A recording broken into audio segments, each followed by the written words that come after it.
जय सिया राम दोस्तों। हमारे यूट्यूब चैनल स्टोरी गुरु में आपका स्वागत है। आज मैं आपको सुनाऊंगा सेठ धनीराम की कहानी।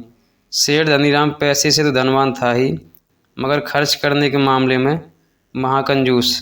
उसका ये हाल था कि चमड़ी जाए पर दमड़ी न जाए। उसकी इस आदत से उनके बीवी बच्चे बहुत परेशान थे। सब कुछ होते हुए भी धनीराम खाने पीने तक में कंजूसी करता था। उसका बस चले तो घर में आलू और दाल के अलावा कुछ नहीं बनना चाहिए। सेठ धनीराम के पड़ोस में एक बंटू नाम का गरीब किसान रहता था। बंटू एकदम फक्कड़ों की तरह रहता था। जो भी कमाता अपने बीवी बच्चों के खाने पीने में खर्च कर देता था और उसके घर में रोज़ हलवा पूड़ी बनता था और वो सीना तान कर मस्ती की चाल चलता था। बंटू के रहन सहन को देखकर सेठ के बड़े लड़के राम प्रकाश को बहुत कष्ट होता। एक दिन जब उसने उससे रहा नहीं गया तो बाप से जाकर बोला, पिताजी आप एक बात बताओ कि हमारे पास सब कुछ होते हुए भी हम गरीबों की तरह क्यों रहते हैं। छोटी छोटी चीज़ों के लिए आपके आगे हाथ फैलाना पड़ता है। जरा उधर बंटू को तो देखो, गरीब किसान है मगर दिल महाराजाओं की तरह जैसा है। तबीयत से बाल बच्चों पर खर्च करता है और मस्ती में रहता है। आखिर बात क्या है। सेठ ने राम प्रकाश की बात बहुत गौर से सुनी। थोड़ी देर चुप रहकर बोला कि बेटा राम प्रकाश, तुम जो भी कह रहे हो एकदम सच कह रहे हो। हम दोनों में बस इतना ही अंतर है कि बंटू अभी तक 99 के चक्कर में नहीं पड़ा है।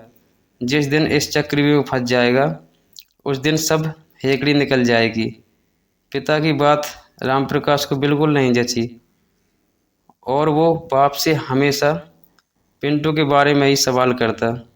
एक दिन सेठ ने राम प्रकाश को बुलाकर आदेश दिया कि शाम को दुकान बंद करके तुम जब घर आओगे तो पेटी में से एक पोटली में 99 रुपये ले आना। ध्यान रहे कि रुपये 99 ही होना चाहिए। पिताजी की आज्ञा अनुसार राम प्रकाश ने वैसा ही किया जो सेठ ने कहा था और शाम को पोटली पिता के हाथ में थमा दी। थोड़ा अंधेरा पड़ने पर सेठ ने बेटे को अपने साथ चलने को कहा। जब वो बंटू के घर के पास पहुँचे तो सेठ ने चुपके से पोटली बंटू के आंगन में फेंक दी और अपने घर वापस आ गया। सुबह जब बंटू ने पोटली देखी तो बहुत प्रसन्न हुआ और जब पोटली खोलकर देखा तो उसमें 99 रुपये मिले। बंटू सोचने लगा कि हे ऊपर वाले, अगर देने ही थे तो पूरे 100 क्यों नहीं दिए, ये 1 रुपये कम क्यों कर दिया। अब सारा दिन बंटू इसी सोच में पड़ गया कि पोटली में 100 रुपये कैसे बने। 1 रुपये बचाने के लिए उसने अपने रहन सहन में कमी कर दी, फिर खाने पीने में कटौती कर दी। जब 100 पूरे हो गए तो बंटू ने सोचा कि अब इनको 101 कैसे बनाऊं। 100 से 101 और 101 से 102, 102 से 103, बस इसी चक्कर में पड़ गया और जो हलवा पूड़ी बनता था वो सब बंद हो गया।